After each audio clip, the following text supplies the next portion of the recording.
Good evening. I'd like to call the Thursday, February 13th, 2025 regular meeting of the Hebron Board of Education to order. The time is 6 p.m. Could we do a roll call? Oh, sorry. Caitlin Schlar, Business Manager. Alicia LeMay, Board Member.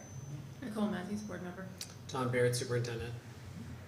Heather Pettit, Board Chair. Sarah Copolino, Board Secretary. Kim Hills, Board Member. Don Briere, Director of Educational Services. Amelia Sharkey, Student Representative. Thank you. And we have our principals in the audience, Michelle Larkin, and Mrs. Ariano, and Mr. McKinney behind the camera. And Allie and Joe, I don't know if you want to say. Sure. Allie Needle-Schmeisel, Board Member. Joe Margottis, Vice Chair. Thank you. If we'd all stand for the Pledge of Allegiance.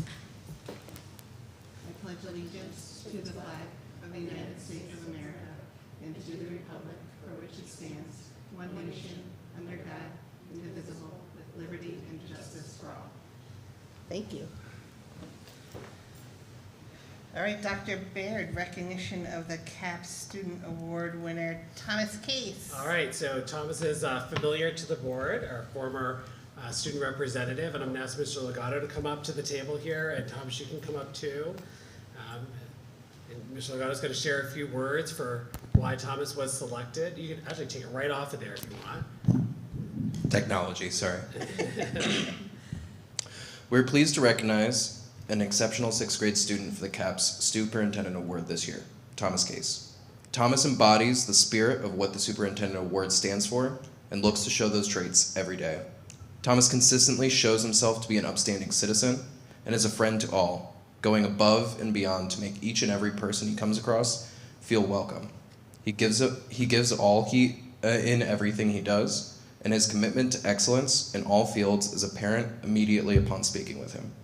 These attributes all extend past school as well, where Thomas participates in groups such as Boy Scouts, where he works to help the community in a variety of ways. Thomas, we thank you for being such an outstanding school citizen and are so happy to be able to recognize you with this award. Congratulations. And as people know, this is the highest award that we award, so congratulations, Thomas. We're going to take some pictures over here. Congratulations, Thomas. It's nice to see you at the board meeting again.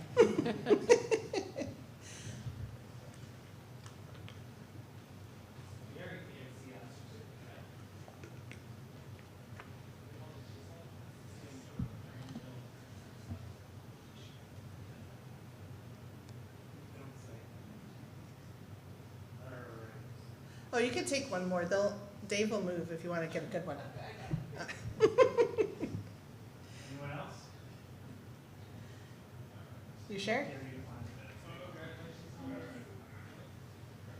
Feel free to say if you'd like, but don't feel the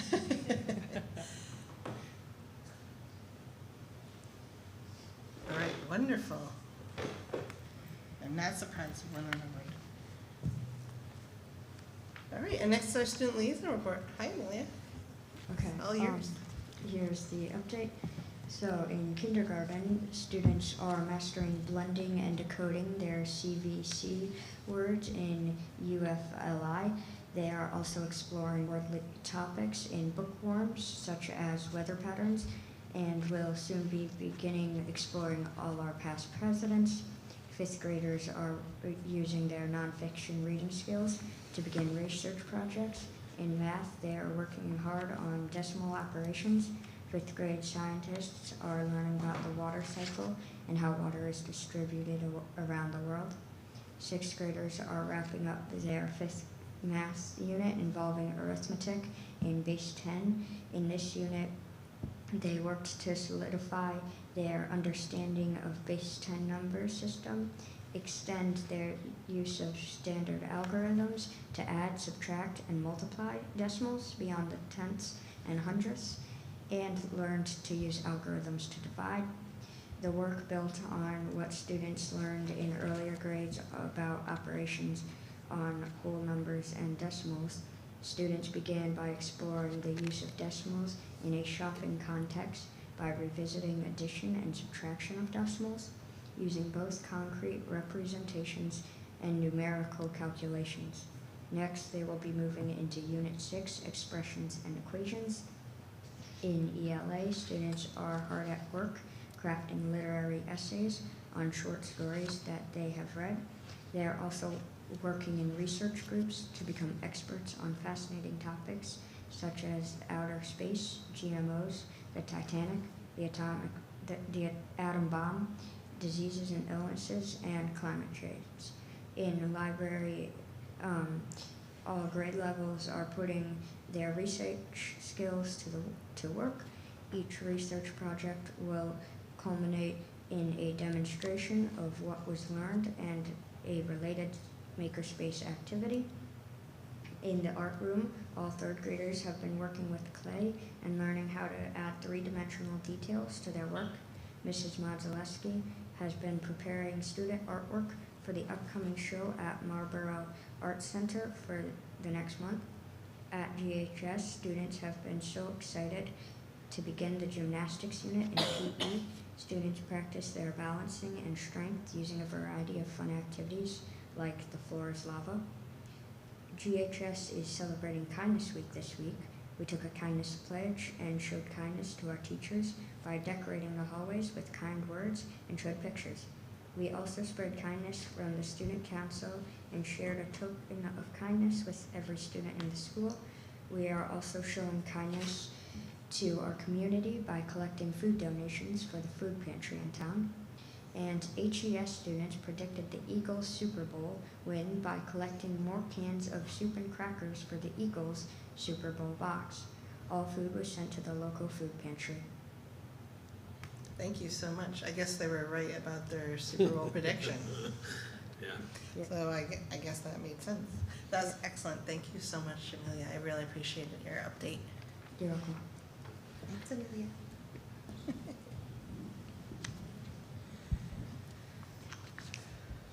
All right, discussion and possible action regarding the 2025-2026 school year budget. So, as you know, by charter, we have to send our preliminary budget, we have to vote tonight on our preliminary budget to send to the town by the 15th, so we'll have to actually send it tomorrow since the 15th is a weekend.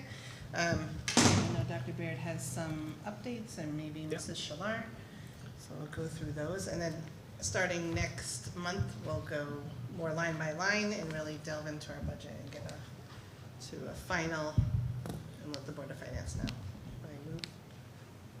Yeah, I don't know if you I'll want go to down there. vote, yeah.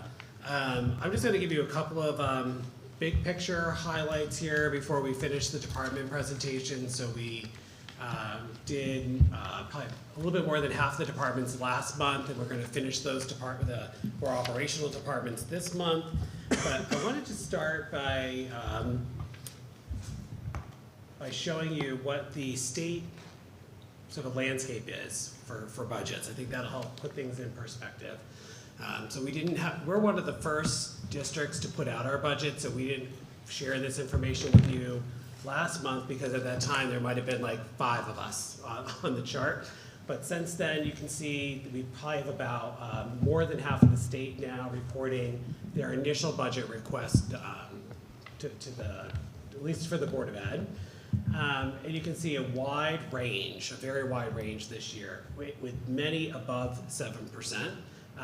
There is one district I did not include in the analysis because I just really felt like they were an outlier. They had a budget increase of 21%. It is a very large district. Sometimes you might expect that more with a small district. You might have a couple of outplacements that can totally swing your budget, but it was actually a very large district. So I did not include that district in this calculation. There are, though, several that are 11%, 12%, kind of in that ballpark. You may recall our initial budget is 575, so you can see we are actually very close to the state average for percent increase requests. What is driving those numbers primarily is 2 factors, really health insurance increases, and then to a much larger degree, special education costs. Both the cost of out-of-district placements, the need for additional staffing, which is true within our budget, and a reflection of what people are projecting for excess cost. And we talked about excess cost a lot last month, and I'll just share an update. In the governor's proposed budget, there's no additional funding for for next year for excess costs. There is a proposal to add $40 million, which is a great start, is how I think most of us are looking at that. In the second year of the biennial budget, that's just gonna slide the reimbursement rate further and further down. We're supposed to be getting a reimbursement rate in the 80s. Last year we were in the 70s. This year we expect to be right around 60%. We budgeted at 70%, and I think that that's gonna be insufficient. So that's gonna be something we're gonna need to look at in March. And so while I think that there'll be definitely some areas in the budget that we're starting to see that we can reduce, which we won't really talk about tonight, that'll be part of our work next month. That will be an area I think the board may wanna consider moving the number up, because I don't think 70% is gonna be realistic for excess cost reimbursement at this stage. I think we would love to see 100%, like that is really what the state should be providing, but that cost is just sliding more and more onto the municipalities, and that is what is driving those 5, 6, 7, 11, 10% increases that you're seeing. It's really the excess cost piece. So I think that's gonna be it for that slide, unless there are any questions about that. And I'll continue to update this. Dr. Baird, did the governor give any detail, I'm sorry, I should have looked myself, but did he give any detail of what the percentage is for each town? For excess cost or Yeah, just, for the or ECS? extra, or, Oh, I say extra with quotes, but, no, okay. no. And everything is in the second year of the budget, and a lot can change by the time that budget's getting implemented. So, like I said, I think, legislatures are also saying the same thing that I just said. Like it was a great start. It was a great start. So I think that there'll be a lot that'll change by the time we get to June. There was some funding also allocated for doing some regional or in-district outplacement type setups. So like if you wanted to create an in-district program or do it at a regional level, there's both some seed money for that and capital money for that, because some of what may be holding you back is space. So that is something that we're looking really closely at. It's something that Dr. Breer has been talking to his counterparts in other districts about before this grant was even something discussed. But that is not until the second year of the budget. And honestly, $14 million spread across the state is not a lot of money, but a great start. ECS is something else we'll need to be thinking about. We've been advocating that we need to hold districts harmless. Hebron, Colchester's, the eastern region of the state are some of the biggest losers in the new ECS formula as it's phased in. We've been held harmless up until now. The actual cost to hold districts harmless for next year would only be $8 million, which is not a lot of money when you consider the overall state budget. But right now, that is not included in the governor's proposal. I think the hit to Hebron next year would be around $250,000, and then escalates, years beyond that. So people should be reaching out to their state representatives and senators. I reached out to Representative Weir today, actually, on that topic about excess costs and ECS. So important. Well, that money doesn't come to us; it goes to the town. It still impacts the town's overall financial picture. So that's what I can sort of share in terms of what's happening at the state level. I'll also just share a couple of details at how it relates to our budget before we get into the departments. Our insurance consortium had our regular meeting today. We held the insurance renewal at 8%, so nothing new there. I don't anticipate that changing much. We talked last month that the reduction from 9% to 8% essentially offset the increase in tuition payments to EastCon from a 3% renewal to a 15% renewal. They were within $1,000 of one another, so great, we'll have that savings in health insurance, but we don't need that money for the tuition payments.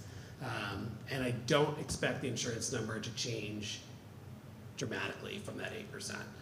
But we do set the rate next month, and what that meeting will be the morning of our board meeting, so we'll have fresh information at the next meeting. Kindergarten and preschool numbers, I wanted to just sort of share with you what enrollment is looking like. So we budgeted for an additional kindergarten section next year, because that's what our original enrollment projection was looking like. With a big caveat is that we know that our the group that we work with for projections does not factor in the change in kindergarten start age. That'll start to show up in their projections over the next couple of years, but it's really hard for them to be able to figure that part of the projection out. So this time last year, we had 59 students registered for kindergarten. I'm sorry, 60 registered for kindergarten. This time, right now, we have 59. So we're almost exactly on pace with where we were last year.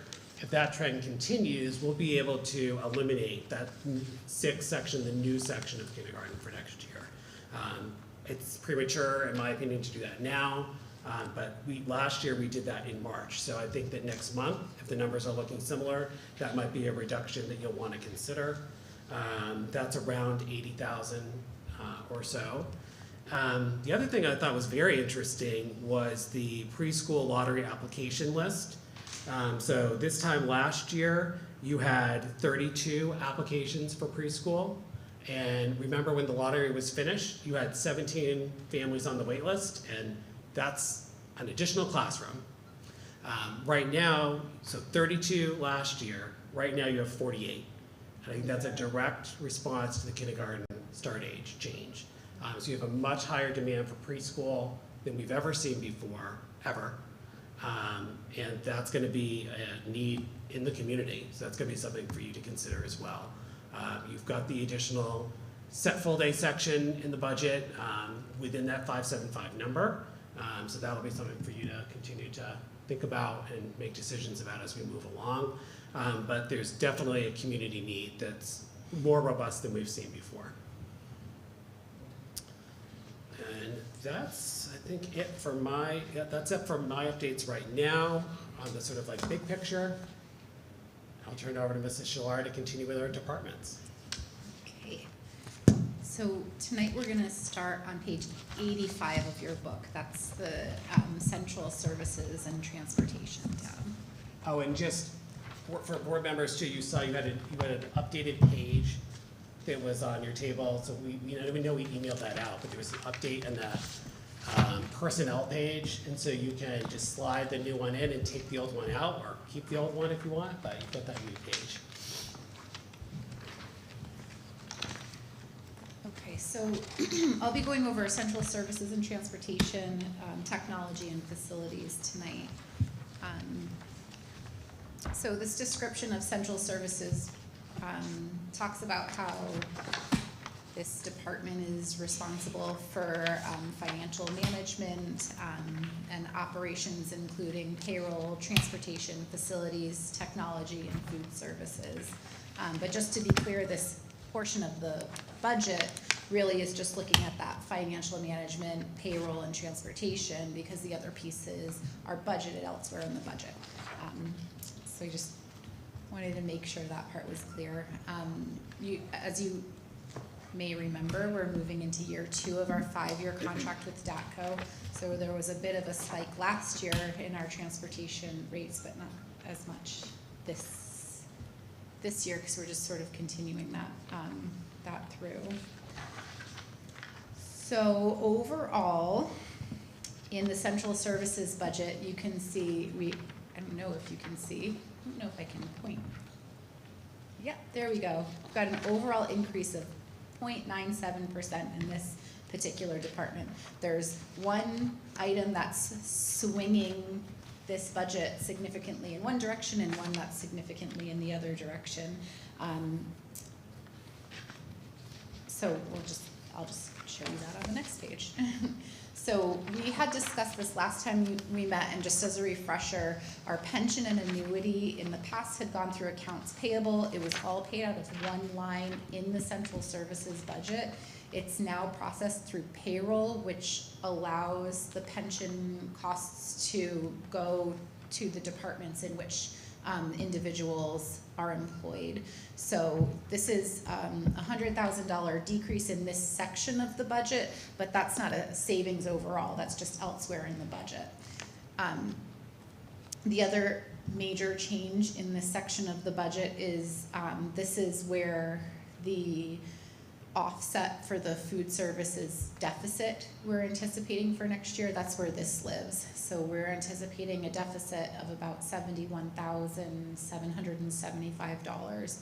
I do not have any more updated figures than this figure, which I had, pulled together in January for you. So we'll continue to keep our eye on it, but this is where things are looking right now, and it's a direct result to our meals have been $3.25 since prior to 2020. So we haven't changed the price in meals yet.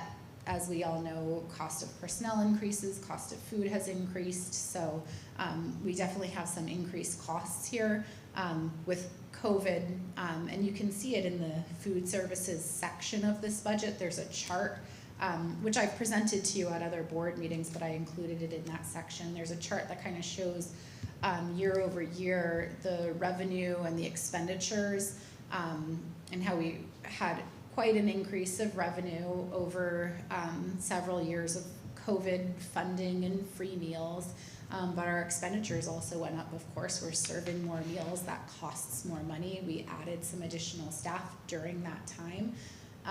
We don't have that additional staff anymore. And we had also, of course, talked about some required investments in our equipment purchases, in part because we had some failing equipment, and in part because we had such a surplus that we were required to spend down some funding.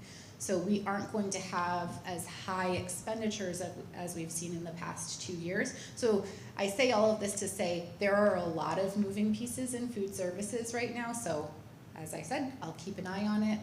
And if I have any updated figures for next month, I can share those at that time. But right now, this is how things are looking there. So this is the budget detail. You had seen the budget summary. I had already talked, just a couple of the larger changes are the pension line and the contracted cafeteria offset. I'll pause for a moment in case somebody has a question specifically on anything that you see on this page 89. I'm sorry, there we go, page 89 or page 90.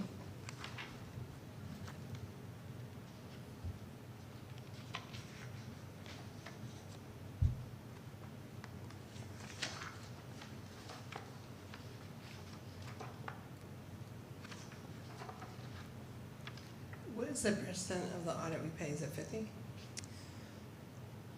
Do you know offhand? It's not a big deal. I don't know off Okay. the top of my head. It's not 50%. Okay, I don't know off the top of my head. that's okay. I'm not saying that I am proposing this, but a way that we could talk about increasing the cost of meals to decrease the deficit. Thank you for bringing that up. I meant to say that. So we just completed our food services audit the week before last, and one of the items that was noted is that I've been talking about this for a couple of years now, this paid lunch equity tool, and there have been years where we could waive participation in it because of the free meals, but this paid lunch equity tool that comes from the federal government is going to require us to increase the cost of our meals from $3.25 to in the neighborhood of $3.85.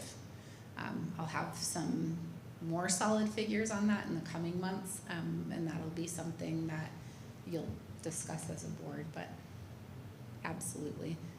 And then we would anticipate a change to this number, or that money goes elsewhere? Yeah, increasing the cost of the meals would definitely increase the revenue to the program. And I can certainly run some figures on that based on what our meal utilization is right now. It's hard to tell if increasing, at what point do you increase meals so much that starts deterring people from utilizing the program. So you have to be a little bit cautious with those figures, but I'll pull together what I can.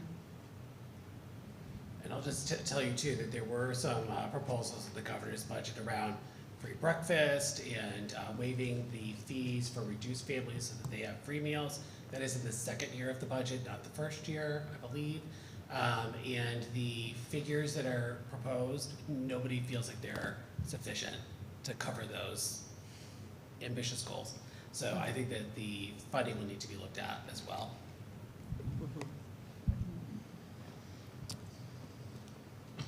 Any more questions about the central or comments about the central services section? Okay, we will move right along then to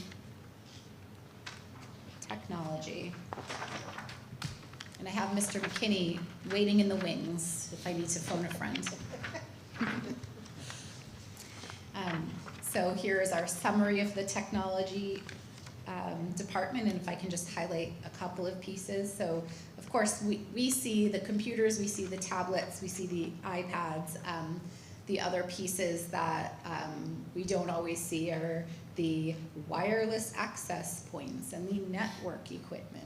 This department also oversees all of our security infrastructure, so our cameras and our portable radios and things of that nature. So when we're thinking about technology, it's all of those pieces. It's our printing, it's our phones, and all of that. We continue with the same plan of having one-to-one technology for students. Starting in 3rd grade, each student gets a new Chromebook. That Chromebook travels with them from 3rd grade, 4th grade, 5th grade, and 6th grade. When the student graduates, the Chromebook is repurposed back down to the 2nd graders. So that's how our 2nd through 6th graders have one-to-one with their Chromebook devices. And then we have iPads for students in kindergarten and 1st grade.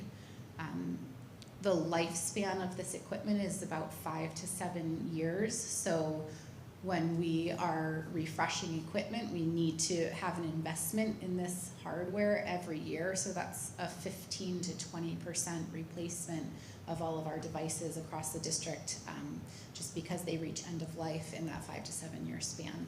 So this budget ensures that we're able to continue on with that plan. And we are also, on the bottom here, it says beginning a multi-year plan to refresh the building Wi-Fi with E-rate funding. So that's another item that's been budgeted in here. And all of that said, this section of the budget actually has a decrease of 6.86%. I can't get this little thing to work, but you can see it up there.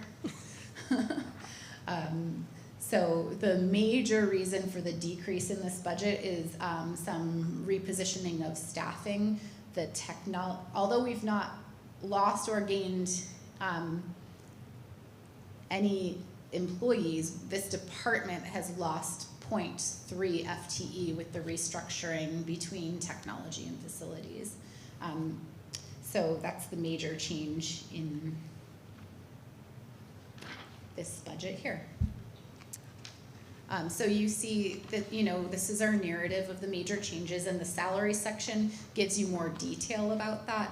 But essentially, we used to really dedicate 0.8 FTE to sort of like technology, like computer technician work at each of the schools, and a 0.2 of the IT director role. That's really how we looked at it in the past. And with our restructuring, we now have 0.5 of that computer technician role at each school. So we've reduced that a little bit, but really focused the Dave's work of doing, spending more time on that overall technology infrastructure work. So that's now a 0.5, and then the other 0.5 is moved to facilities, and you'll see that shift in the personnel lines there. But the details and the dollars and cents of it are on the top part of this page of the budget.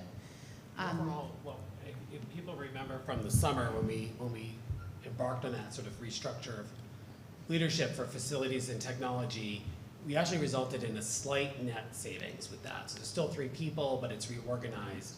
But you see the shifts between the, you'll see a shift down here, but then in facilities you're gonna see a shift up.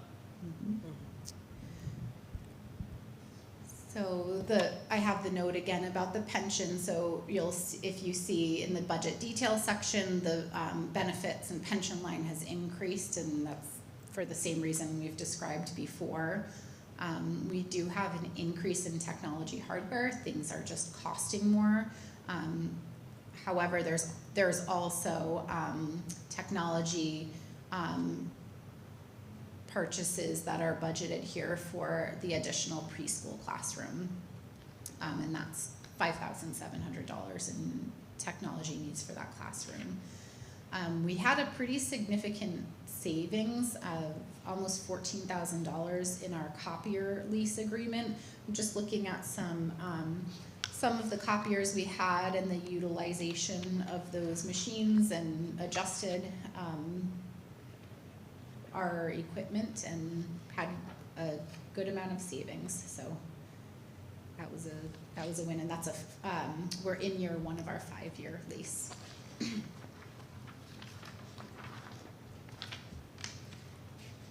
So this is, again, this is the detail page. This entire page is, but for the final 2 lines, is all salaries and benefits here. So you will see a lot of movement up and down because of how I just explained that movement of the computer technician and IT director positions.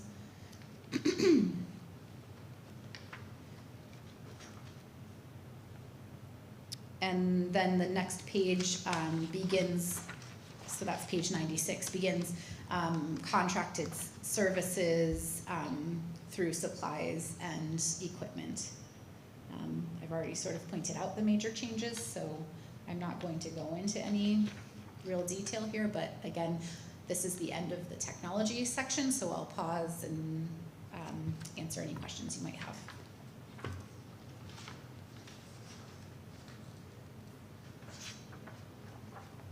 Does anyone have any questions? I want to remember Allie and Joe are on the line as well, so I don't know if they have questions.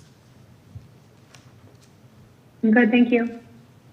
All right, thank you. Okay, so we'll move right along. So the facilities section begins on page 98.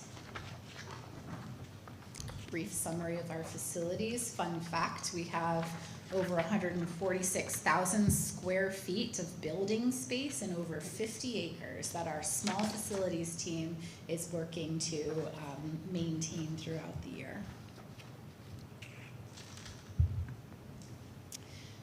So on this page we have overall a 5.8% increase in this section of the budget, and again that's mostly due to restructuring of the department. So now we've got our 0.5 IT facilities director and our facilities supervisor. So we had, as Dr. Barrett explained before, we have the savings in the other department, and we have some additional investment, much needed investment here. Which I'll just say too, if you think about our district advancement plan and the amount of work and effort that is needed in our facilities and upgrading our facilities, both in terms of HVAC and just a lot of other projects, was really sorely needed. So you can see the majority of the changes here are in the property services area. This is the busiest part of our facilities budget. We have one just sort of generic contracted property services line, which traditionally we use for sort of like, this is a one-time fix repair thing that doesn't require maybe like an annual budget. So we had a couple of things budgeted last year, which we no longer budgeted this year. So there were some plumbing repairs and the PA system repairs that were budgeted there. Those are no longer needs in the upcoming budget. We have increased the next line, the energy management system. And this is just, I think this is just due to some sort of changing of the guards in the facilities department. There was a time when said, no longer need this energy management system. We didn't budget it last year. And as we're kind of reevaluating things and looking at the state of affairs and with our HVAC system, it's really a necessary investment after having the team take a look at it. So we've budgeted that, we've added that back into the budget for this coming year. The third bullet in that property services area is a decrease in the HVAC lines, and that is because we don't have to do that large air quality inspection this coming year, and then there were some larger repairs that we had budgeted for, which are now complete. We also have savings in the water testing line. So there was some bi-weekly testing at Hebron Elementary School, and we have tested our way out of that. So that line is coming down by about $4,500. And then another investment that we have is in landscaping. We have partnered with the town Parks and Rec Department to do some landscaping in the past, and they've, they're giving us what they can. I think they have some struggles being able to stretch their staff as thin as they can. And we've had conversations with the town, and they've suggested investing some additional funds in this, and we can work with an outside contractor to do some of this work in the coming years. Are they doing any of the work going forward, or Yeah, I know we have like an in-kind services, like so we have some programs here, we do lighting here after hours for the town. So yes, they are, but they can't keep up with what we need. Yeah. That's been the conversation. We also increased the line here because we have another playscape, and so we have more annual mulch we'll need to be purchasing for that playscape. HES is going to need to have some new mulch for next year. So some of it's just like mulch is very expensive. Like you have to get certain kinds for playgrounds, etc. So some of this is just we are just buying more mulch. We also are looking at potentially having an annual landscaping contract where they just come in and do regular maintenance versus it just gets to look so bad that we say we can't take it anymore and have them, come out. So we are still in the process of getting quotes for that. We also may need to come back and look at this line further as we continue to negotiate the UPSU contract, because there is snow removal that is a part of the contract, and that may be something we may want to contract out. That may be something that they want to talk to us about.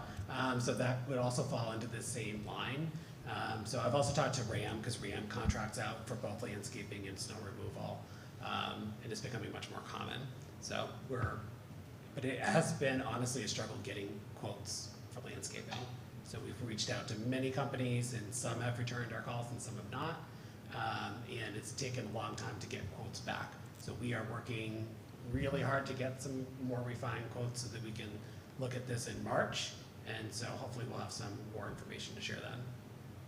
Or maybe, I don't know who RAM uses, but maybe since they're doing RAM and they're in Hebron anyway, that may be something to look at. But I just wondered how that would be divvied up. Like, is there certain, I mean, you don't have to answer now, but I'm just wondering, is there certain aspects the town is still going to cover and the landscaping would pick up, or is it just like here and there?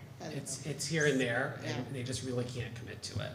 Okay. So, and when I've had conversations with the town manager, it's not for lack of trying. They have a limited staff. They have areas in town that they feel like they can't keep up with it as well.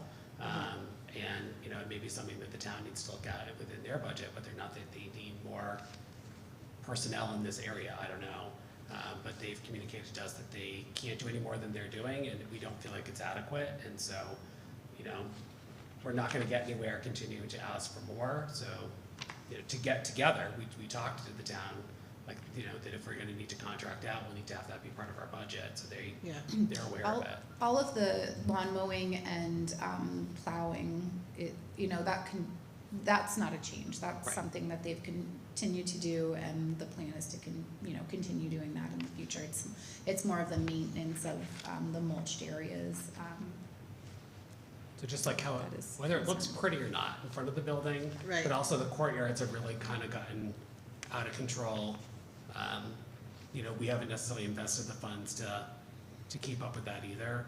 But we're also, as you know, looking at overhauling the last courtyard here at Gilead into an outdoor play space. So that, and in our design of that, it will be lower maintenance than what is there existing. And we're looking to utilize grant funds for that. So that's sort of being done, and we're getting quotes for that along with the annual landscape maintenance. Okay. So hopefully I'll have more information in March. This is like a really good guess, Right. for lack of a better way to put it. Thank you. Any more questions about facilities? Can you explain how the energy management system works? Can I? So I believe this is our service contract. Is it? So, excuse me. We are, next year, we're looking to change our service contract from Siemens to SNE. And we've kind of invested in a well overdue upgrade. I'm sorry, I don't remember the number, but I know there will be a savings for the service contract. And the service contract is basically, well, the details are, beyond me at the moment. It's, we call, you come out, to fix the problem. It's a little bit of insurance, it's a little bit of a discount on hours, labors, and parts as well. But it's, the nature of the equipment is more complicated than any one person could know. So that's why we ideally want to have this company kind of on standby for when something goes awry. So I think it's going to go down by about $7,000 or $8,000, and we'll have that for you in March. It's actually in a spreadsheet in my computer, but I want to save that good news for next month. But yeah, that's going to go down. So they're really working, there's so many parts of the HVAC system, right? So this part of the contract is really looking at things like air intake and making sure that all of those percentages are within allowable limits. We're saving energy as much as we can with ensuring we have as much fresh air coming in into the building as we can, and things like that. Thank you. So this is the last department within the general fund dollars. So this is where I will stop tonight. You also have preschool, food services, and grants, and that goes deeper into other funds. So our grant funds, our tuition funds, our food services revenue. Important information that without it, all of these tabs, the information in these tabs, of course, feeds information in the general fund, but does not directly affect the general fund. You will see some reference to general fund dollars in the preschool tab, but those are already budgeted for throughout the budget, primarily in the Gilead Hill section of the budget. Gilead Hill section, special ed section, technology section of the budget. And if the board or any member of the public wants a more exhaustive preschool presentation, you can go back to our November meeting where we spent at least an hour on basically what is the preschool section. So with that, I am concluding my presentation. Happy to answer any questions. All right. Does anyone have any questions for Mrs. Schiller or Dr. Baird this time? I know, as I mentioned earlier, so we have to vote tonight to send this preliminary budget to the town per town charter. They know it's preliminary. The Charter Commission is looking to add the word preliminary in there, and the changes. And then next meeting, we'll really start the line by line portion of the budget. But if anyone has any questions tonight, certainly. And you're sort of getting a forecast a little bit. In March too, what we'll do is we'll share things like, so the service contract for HVAC we know is going down. We have a few other things we know are going down. I want you to consider excess cost and whether or not you want to budget more, considering I think the reimbursement rate will be less. We'll have the insurance final numbers, so we'll have that adjustment. You'll have the EastCon tuition adjustment in the opposite way. So we'll have all of that information for you for that March meeting as well. But that's where you're really going to be doing more of your deliberations and deciding if you want to make movement in different directions. Yes, and I did, also, I know there's some legislation out there or about some caps on certain services for special education. I don't know if that'll go forward, but Yeah. that is definitely a conversation that's being had, I know. I don't think that'll impact, I don't think that'll go into fruition for a couple of years, because they'll study it first. That'll take a year. Yes. You know, some people might question whether or not the state has authority to set a cap on a private institution. There could be ripple effects to, Right. you know, then will some of them decide that they don't want to do work here in Connecticut, you know, so Right. there's a lot to be asked about that.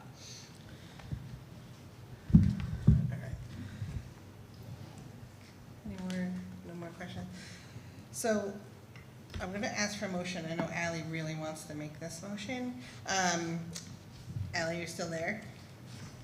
I'm here. Okay, so I'm gonna ask for a motion just so we can preliminary send the budget tomorrow with like the cover letter to the town per town charter. So we've already talked previously about requesting, and Dr. Baird, I know already sent that request, but we'll formally add it to the vote of the second SRO that we discussed earlier, just so it's, you know, on record and Yep. formal as a vote as we put our budget forward. So can I have a motion to adopt a preliminary budget of $14,449,965 for the 2025-2026 school year, and move further to request the town fund a second school resource officer through the municipal budget so that each school has a dedicated school resource officer. So moved. All right. So Ally, Second. Ally moves, Joe seconds. Is there any discussion? All right. I think we should just do, yeah, we're gonna have to roll call, there's a budget, so, Kim Hills. Kim Hills. Aye. Agreed, aye. Okay. Sarah, Aye. Heather Pettit, aye. Aye. Mickey Mouse, aye. Alicia Lemay, aye. Joe Martinez?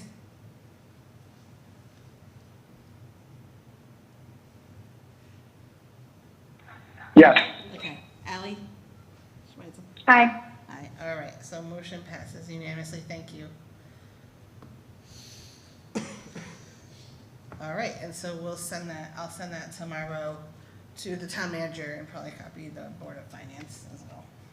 They already probably have our preliminary budget, I mean, the superintendent's recommended budget, which we haven't done line by line yet, really. So it's on our website. If anyone else is looking for it, it's already been up there for quite a while. Next on our agenda is public comments. So the Hebron Board of Education values the public comment period as it represents an opportunity for members of the public to express their views to the board on matters within the board's authority. Procedurally, public comments will be limited to 3 minutes per person, and citizens will be asked to identify themselves. All comments must be directed to the board and not to any individual board member or individual member of the administration. The board and administration will not respond to questions or engage in dialogue during the public comment period. The board and administration will determine when and how to address questions that arise during the public comment period. So that being said, is there any public comment at this time? No? All right.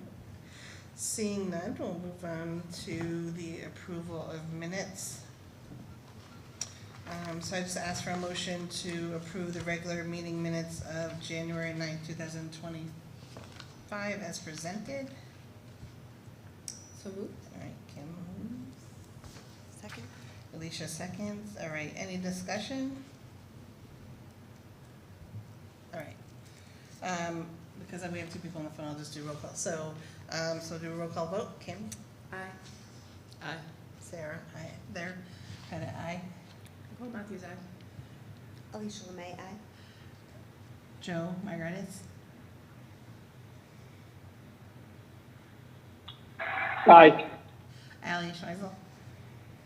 Aye. Thank you.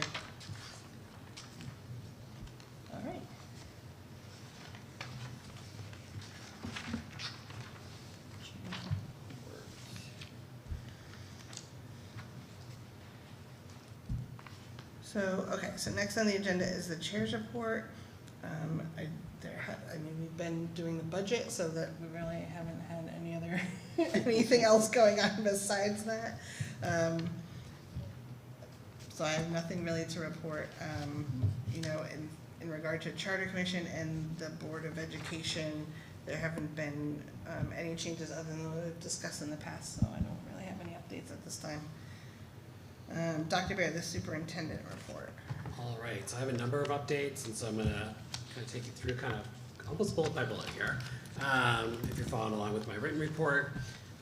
First, a nice celebration. So our NIAC preschool reaccreditation was approved for the next 5 years. So kudos Excellent. to the Congratulations. preschool team. That was also a major piece of our district advancement plan for the last 2 years. So great job. We passed like flying colors, almost 100%. We're kind of questioning that last like 1 or 2% that they didn't give us because we think it could have been an error, frankly. Oh. So maybe even a perfect score, so we'll see. But a lot of compliments, so great job, team. We're continuing our work on curriculum with the art and music folks. I'm doing that with them tomorrow during the early release day, along with a lot of other PD that's happening, but there's some curriculum work happening in art and music.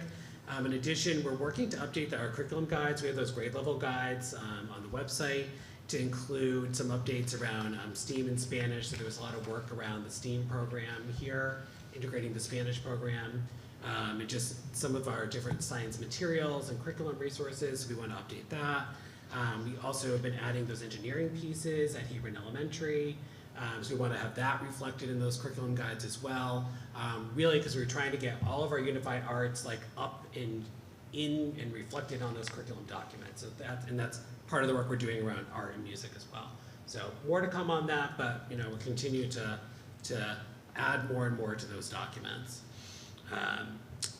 During the next month in March, we're going to be getting some feedback on the report cards. It's another district advancement initiative is to just increase our ability to have good, robust conversations with families so they understand how their kids are doing. And so we think report cards have been in need of a refresh for a few years, especially as we've updated curriculum. But we really want to get some feedback from families as we're doing that work, so that because these report cards are really a communication vehicle with families. So there's going to be some discussion at the PTA meeting and a survey going out to families. So that's going to be happening over the next month. All right, so technology and facilities continues to be very, very busy. I'll save some of the building committee stuff for later on the agenda, but we did submit our grant to DAS for the state funds to complete the roofing project at Hebron. So that's a celebration that we've got that grant in. Hopefully we'll hear back something next week. There'll probably be some things that they'll, that we'll need to update or change or whatever. And we'll continue to move that forward. So great work to the team on that. And thanks to the town for all their collaboration on that, because there's, that's definitely a partnership with the town. The second phase of the state required HVAC inspections, we talked about that a little bit just a minute ago on budget. And that's required for the eventual submission for the HVAC projects with the state. When and if that funding comes back available, we want to be ready to go with that grant. But these HVAC inspections are also required. So they're included in your packet. You can peruse them at your leisure, but we're required to have them available at a board meeting. So this is that. We're done. Dave will submit it tomorrow or next week, and we are done with that inspection for at least 5 years. And then in 5 years, you will get, or 4 years, you'll budget for it all over again, whether we replace the system or not. So you'll have that expense to look forward to. And no big surprise, the reports basically say our systems are pretty bad and need to be overhauled. And we already really know that, but no big surprise or shockers there in those reports. The next bullet talks about the modernization of the heating control system, which we also just talked about a little bit with budget. So the moving the very old system and the old system into one system that's more current is happening right now. So that work is happening at Gilead this week, and that will also inform the savings in the ongoing maintenance contract that we'll talk more about in March. but that work is moving forward. Remember, this is probably going to cause you to dip into the non-lapsing account by the time we end the school year budget, but we felt like that these were, and you all agreed, felt like that these were funds really that needed to be spent.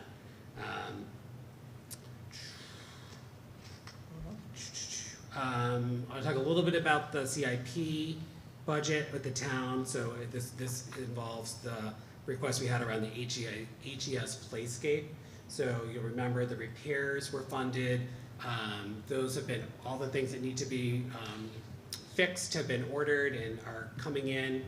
The cold weather is preventing some of that, scheduling, because you need to put new concrete for the swing set and things like that.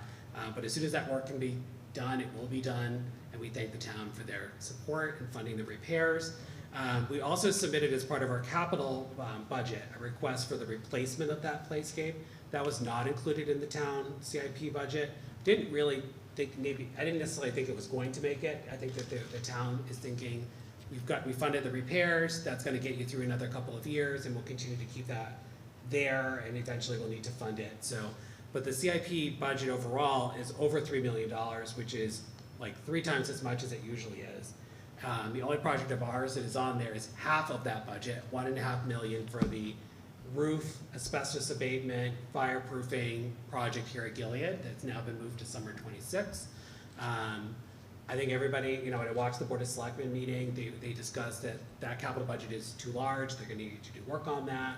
Our project in particular will likely need to be pulled out and bonded, maybe along with the HVAC projects and other projects. So, more to come around CIP, and we'll continue to work with our Board of Finance and Board of Selectmen friends on that work. But that's kind of where the town CIP budget is living right now in draft form. The PA and clock replacement project is complete here at Gilead. There's been questions about some of the PA pieces at Hebron that have not been put online yet. Most of that's in the 5th grade wing, which is the oldest area of the building. What they discovered when they were doing the install is some of the wiring is just not sufficient to support the new speakers. That really should have been picked up by the company when they did the original quoting. We've worked with this company for a long time, so we're asking them to make it right and stand behind their original proposal and not require additional funding for that. And Mr. McKinney has been asserting that's our position to them very strongly, so. They have agreed to that as well. Oh, they have, all right, so an update excellent. since he and I talked about it this afternoon. So we're trying to move that forward as fast as we can. The teachers do have walkies, there is a way to communicate, but we obviously want our PA system project to be complete. Right, So right. that's where we are with that. So hopefully in the coming weeks that'll be done. But we're like 95% of the way there between both schools with that project. Again, nice collaboration with the town. That's where the funding came from for that. So that's it on technology and facilities. I wanted to talk a couple other things here. I'm not going to talk about the first bullet around the policies that are up for vote tonight. I'll save that for when we hit that part of the agenda. I did update your policies around Title IX, both the student and the personnel versions of the Title IX policies. So as you may have been following along in the news, and you may recall, we updated to the new guidelines that were put out in 2024 in the summer, when they became effective, and then since then through different court actions, and not related to the new federal administration, completely separate from that. There was a court case that sort of struck down the new guidelines. They said they were going beyond the initial intent of Title IX. So then that basically, and that happened like in the last week of the Biden administration. So that was not going to really give the Biden administration any time to respond to that, right? So when the new administration came over, it just became very clear that there was going to be no additional action by the Department of Ed. And so that just became then the new status of where we were. The 2024 guidance for Title IX, the regulations were rescinded, and the 2020 guidelines are now back in place. So basically, so these policies are the exact same policies that we had in place in June of 2024, reflecting the 2020 Title IX guidelines. The most impactful part of that for Connecticut is really around the investigations. So when the 2020 guidelines or regulations were put out, in the DeVos administration for the education department, they were really more designed for college. And at the time, there was a lot of Title IX complaints happening at the college level. And they were really looking at due process rights and how you would go forth with an investigation. And essentially, the investigations became a mini court case, which may be very appropriate for college level, but not really in first grade. So the guidelines were very cumbersome for K-12 districts, especially in an elementary setting.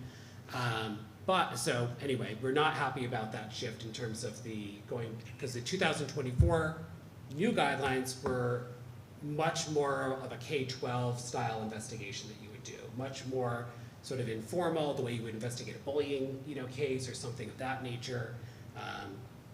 The 2020 guidelines that we're now back under, I mean, there's like a decision maker and a questioner and then you have to have different roles, and in a small district that becomes very difficult, and you have to provide all the questions to both parties before you're asking the questions, which is very difficult when you're doing an investigation.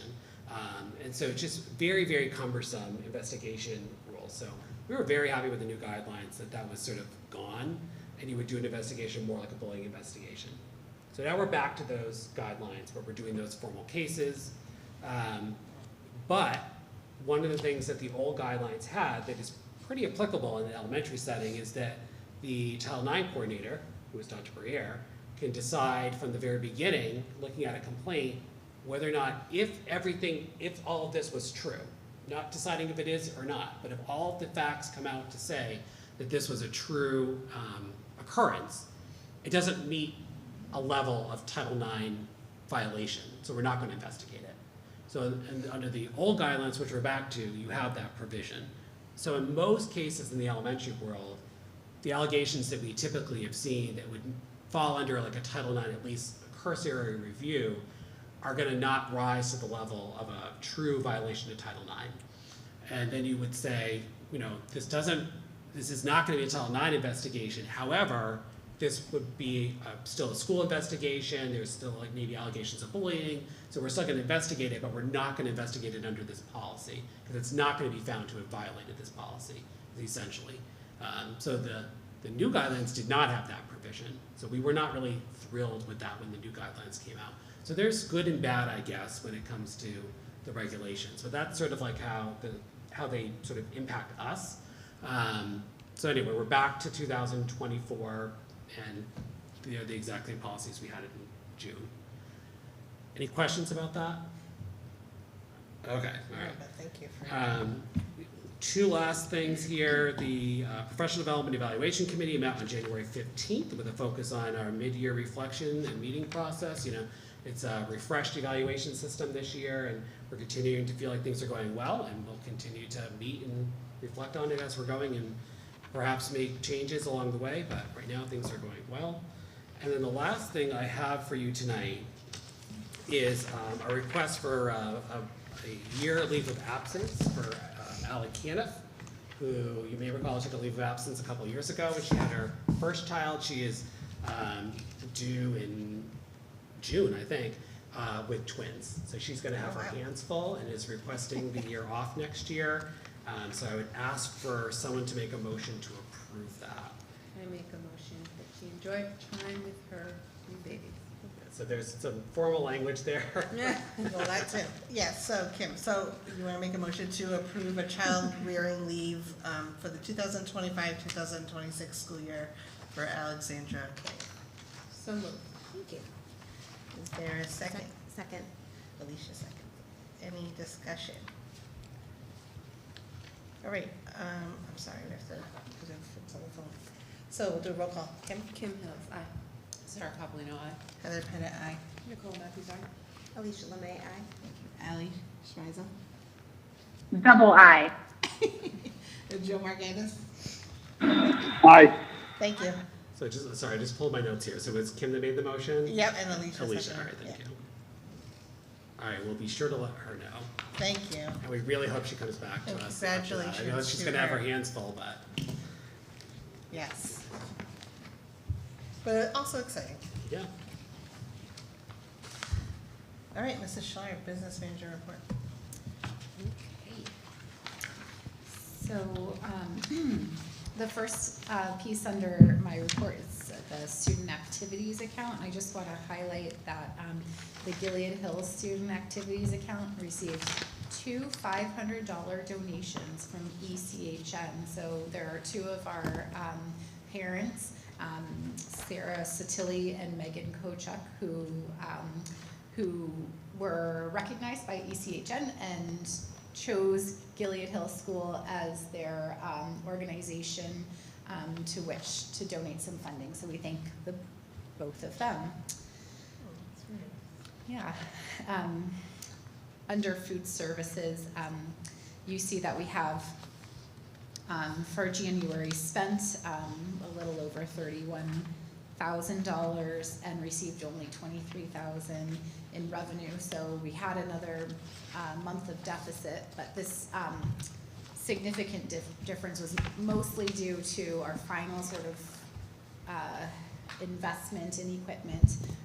We are getting a partial reimbursement. We actually have already received it from the state for that equipment. So that's the last large purchase. So we hope to have things level out a little bit for future months. But because of this sort of discrepancy in expenditures and revenue, we did have to have the general fund offset our food services department for the first time, since pre-COVID time. So there was an offset of $5,783 this past month.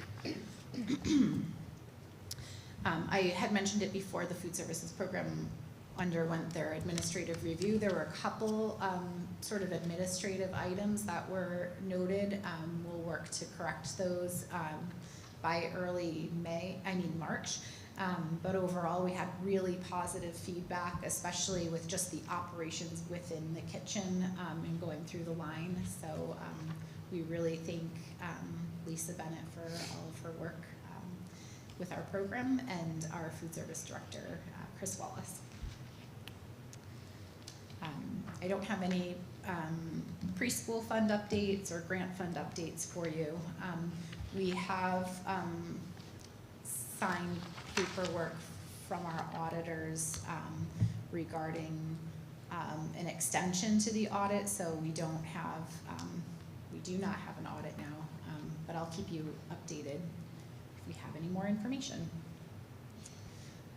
I do have transfer requests for you this month, but I do want to note too, my third bullet here under general fund and audit is that the current, and it can change so quickly, but as of the writing of this report, the current uncommitted fund balance was $16,495.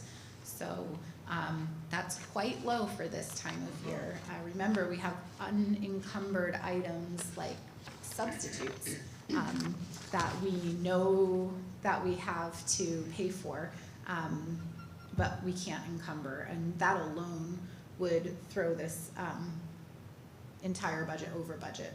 You know that we have our funds available in the non-lapsing account, so it's just looking increasingly likely that we will be tapping into those funds.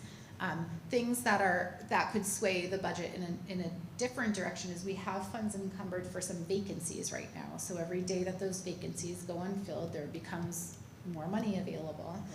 Insurance can always change as people have qualifying events throughout the year and they might hop off or on insurance. So it's always a moving target, but we're watching it closely. I'll have some actual projected numbers for you next month when we meet about how far into non-lapsing I think that we'll go, but I think at this point with $16,000 unencumbered, it's looking very, very likely that you will be accessing those funds. So the transfer requests are very conservative this time around. If you look, the first 2 lines are just moving money based on our final excess cost reimbursement amount that has been posted on the state website now. So this $23,000 shift will mean that we're anticipating a reimbursement of $172,825. The next 4 lines are really just moving. We had budgeted some funds for a refresh of our health offices. That money was budgeted in supplies, and we really need it in equipment to purchase some new furniture that hasn't been purchased for those rooms in decades. So this is not a new request for funding. It's funding you already approved. We're just moving it into a more appropriate line. The next area of the budget really looks at, we've locked in a final special education teacher, so and encumbered those funds, so moving funds to cover that special education teacher. Additional funds for substitutes, because it looks like we're continuing to fill our vacancies more than we had in the past, which is a great thing. Yep. The other piece of that is with some of these unfilled positions, which is not a lot. We have 3. We have 2 paraeducators and a school psychologist. But especially with the paraeducator ones, if we don't have a position filled, then we're getting a substitute. Right. So you have savings in one, but then expense in another.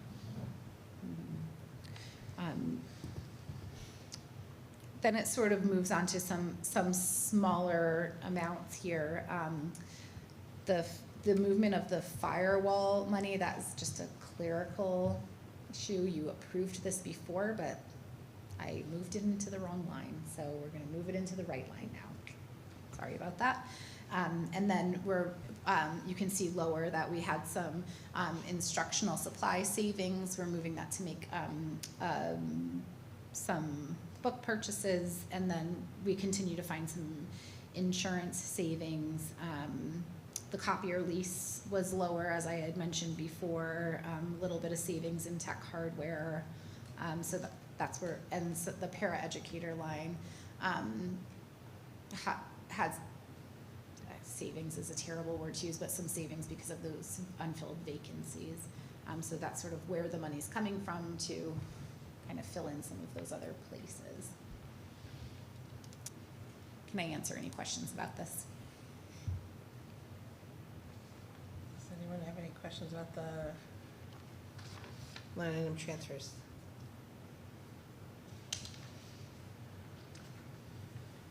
All right, can I have a motion to approve the line item transfers as presented? Motion. All right, Nikki, thank you. Is there a second? Kim will second. Thank you. All right, is there any discussion? All right, so we'll do roll call vote. Kim? Kim Hills, aye. Sarah Coppolino, aye.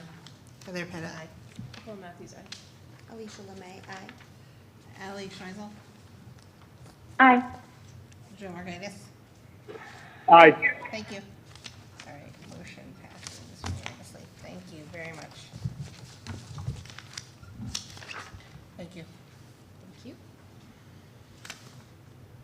All right, next are committee updates. So policy committee, we have our second read tonight, so also our vote tonight on the policies. We went over them previously, but I'm happy to do a quick update if folks want, but the field trip policy is really saying that, if the kiddos are going out of state, that they need written approval by the building principal and superintendent or their designee. If they last more than 1 day out of state, then it would come to the superintendent and the board. So there's adding that piece, and there's other pieces throughout in regard to like certain field trips of recreational nature, like end of year picnics and things like that. Just that's an opportunity as well, because that does help with student-teacher interaction, physical exercise, and those kind of things. So we added that as another area. A lot of it's moving things around. Yeah. Stuff, Yeah, but those are good ads. Yep. So that's the field trip. Obviously, the admission to public schools at or before age 5, we have to have this policy in place. It has to do with the assessment that Mrs. Ariano at this time is responsible for, thank you to the state. So we have to have that policy in place, and then we have our bylaw about the time, place, and notifications of meetings. I know we talked previously, it's more giving us time to notify the clerk, because in statute, we have till the end of January, so that gives some time, if there are new board members, for them to be able to, you know, also put in like what works for them. And it also just takes out all of the specifics, and then just says refer to the agenda for board meeting times and location. So those are the three. I don't know if anyone has any questions on those, otherwise we can do a motion altogether. Okay, so can I have a motion to approve policy 5004, field trips, policy 5030, admission to the public schools at or before age 5, and our bylaw 9021, time, place, and notice of meetings as presented? So moved. Kim, Second? Alicia seconds, thank you. Is there any discussion? All right, all in favor, oh, sorry, Kim. Kim Hill, Roll aye. call. Sarah Copolino, aye. Heather Pettit, aye. Nicole Matthews, aye. Alicia Lemay, aye. Thank you. Joe Margaitis? Aye. Thank you. Ally Schmeisel? Aye. All right, thank you very much. Motion passed unanimously. Thank you. Next is the Resource Management Committee. I'm sorry, who made the motion? Oh. Kim, Alicia seconded. Okay, thank you, Yep. sorry. That's okay. Sorry. Resource Management Committee. We did not meet. Thank you. We did not meet. And then Nikki, the Student Growth and District Advancement Committee. We will be meeting, but. Yeah. Sarah, the Communications and Community Engagement Committee. Yep, we met tonight to finalize a community flyer informing families about the budget and also a letter to the town. The same basic information that's kind of like from our executive summary from the budget book. Yeah, that will go with the, but we can send the flyer out. We have a couple updates we're gonna do, right? And Yeah, then I'm we can gonna- send it to the board. Yeah, and I'm gonna send it out to families. Yeah. Yeah. Negotiations committee, we have negotiations going on with UPSU, but we have an upcoming meeting, but we haven't. 25th. 25th of February, yep. But we haven't met since the last time we've met. Building committee, Building committee met Monday, but there was a parents' night at RAM, so I wasn't there. I can, Oh, okay. I can give an update, or unless Joe, you wanna give an update? Tom, I'm sure you better know. Okay, all right. yeah, he's like watching his daughter run, so. So we had a meeting where we discussed the roofing projects, which we kind of already talked a little bit about earlier tonight, so I won't go into a lot of detail there. We were mostly focused on submitting the grant, et cetera. We spent most of our time with our HVAC consultant, looking at the two cost proposals for Hebron Elementary and Gilead. It's much more than air conditioning, so I know people are fixated on air conditioning, which I get, especially in June. In the summer, for people who are working in the summer, especially our custodians. But it is also replacing air handlers. There are rooms that don't have any air circulation except for opening your window. You can't regulate the heat well. Like, you know, we have very, very antiquated heating systems. So it's everything. It's an overhaul of everything in both buildings. The price tag for those are significant. So both systems, I think Gilead might have been the more expensive one by a little bit, but they both are about $6.5 million. So you're talking about $13 million of overall funding. So we talked about that. We talked about the different estimates, and we talked again about, like, do we need to be discussing, you know, more comprehensive renovation or build new? You know, those kinds of questions are coming up. We talked about that there's $60 million of work needed on the two school buildings. It's just part of it. And there's I don't know the details of this, but another $40 million in town work on town buildings as well. And the need to collaborate with the Board of Selectmen and the Board of Finance, and whether or not these projects alone would have support, a referendum, or town meeting, that kind of structure, because we will need funding to match the grant when and if the grant comes back. So we're also still waiting for the state to either appropriate more funding for HVAC work at schools or allow for it to be part of the regular grant program like roofs, et cetera. And so next couple of months will help us know that as the legislative session continues. But there was some discussion around the need for the town to really look at some of these more expensive projects and how they would really fund it, because it's not going to be through CIP.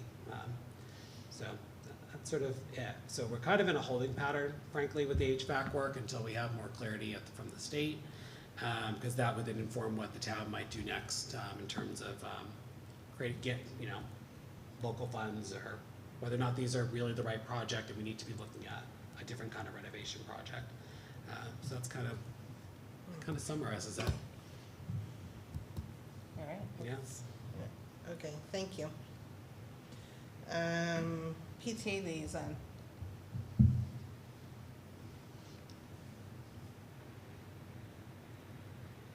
Ally, do you have a PTA report? Or did they meet? Hi, guys. Sorry, I was having an issue unmuting. I was talking and I was muted. I apologize. Oh, that's okay. So really quick, there is Gilead Hill Art Night at the end of the month, and the Simply Soy fundraiser is still going on if folks haven't participated yet, and then the yearbook sales are also underway. Thank you. Oh, excellent. Thank you. Alicia, school readiness? Hasn't met since our last meeting. Okay. And wellness committee? That also has not met. Not since met. the last one. Okay. All right. Old business, I think we already did this. Discussed school building infrastructure, but. I'll just again say, remember too, we did request that the town include in their budget funding for a study to look at renovate as new build versus continuing to work on capital projects one by one and doing a cost comparison of those three approaches. The cost of that was around $35,000. But I know there was some discussion when we met to talk about that with the town, doing a similar look at the town buildings as well, not just the schools. Oh, okay. So I don't know where that is in terms of making it into the municipal budget. Okay. I'll reach out. Yeah. Okay, thank you. Is there any new business? Anyone, we're gonna be doing budget, but I'm happy to add new business if somebody wants to. No? I think our time will be I spent know. So getting we're- ready for budget. Budget season, right? Board member comments. Are there any comments? Congratulations on NIAC. Amazing, huge lift, and congratulations on that. I know, that's awesome. All right. Seeing no more comments, can I have a motion to adjourn? Make a motion to adjourn. All right, Kim makes a motion to adjourn. It's at 7:23 p.m. Second. Sarah seconds. Can I just do all in favor? Aye. Bye. Opposed, abstentions, all right, motion passes. Joe, let me know later how she does. Will do. All right. Thank you. All right, you're welcome. Thank you. Thanks, Ally.